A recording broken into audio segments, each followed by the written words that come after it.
दोस्तों आपको जो ये बड़ी बड़ी सीढ़ियाँ नजर आ रही है ना, ये बादशाहों ने ना अपनी हाथियों के लिए चढ़ने के लिए ये बनाई थी। और अब देखिए कितने साल गुजर गए हैं, अभी तक सही है, कोई चेंजिंग नहीं हुई।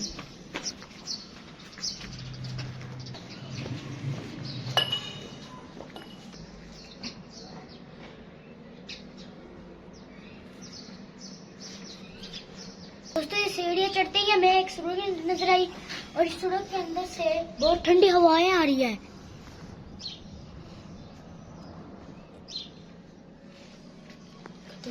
ना